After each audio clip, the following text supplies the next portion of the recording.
கோவில்பட்டியில் 9 வயது சிறுவன் வீட்டின் மொட்டை மாடியில் சடலமாக மீட்கப்பட்ட சம்பவத்தில் சிறுவனை ஓரினச் சேர்க்கைக்கு உள்ளாக்கி கொலை செய்யப்பட்டிருக்கலாம் என முதற்கட்ட விசாரணையில் தகவல் கிடைத்திருக்கிறது. அண்மை செய்தியாக பார்த்து கொண்டிருக்கிறோம். இது பற்றிய மேலும் விவரங்களை வழங்குவதற்காக எமது செய்தியாளர் ஆண்டனி இணைப்பில் இருக்கிறார். ஆண்டனி, வணக்கம். சிறுவன் கொலை சம்பவத்தில் செய்யப்பட்டிருக்கக்கூடிய முதற்கட்ட விசாரணையும் தெரிவித்த தகவல் பற்றிய முழு விவரங்களை பதிவு பண்ணுங்க ஆண்டனி. வணக்கம். அதாவது தூத்துக்குடி மாவட்டம் கோவில்பட்டி காந்தி நகர் பகுதியை சார்ந்தவர்கள் கார்த்திக் சுந்தரி தம்பதியினர். இவங்க கூலி வேலை செஞ்சுட்டு வராங்க. இவங்களுக்கு மணிகண்டன் மற்றும் கருப்பசாமி அப்படின்ற 2 மகன்கள் உள்ளனர். கருப்பசாமி 5வது வகுப்பு படிச்சு வந்த நிலையில நேற்று திங்கட்கிழமை காலையில இருந்து காணாமல் போனாரு.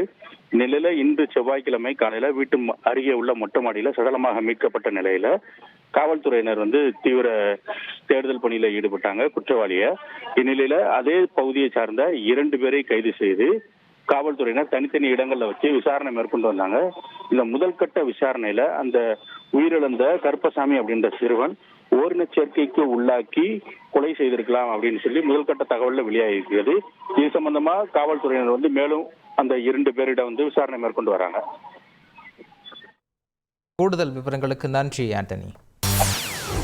செய்திகளை உடனுக்குடன் தெரிந்து கொள்ள உடனே சப்ஸ்கிரைப் பண்ணுங்க.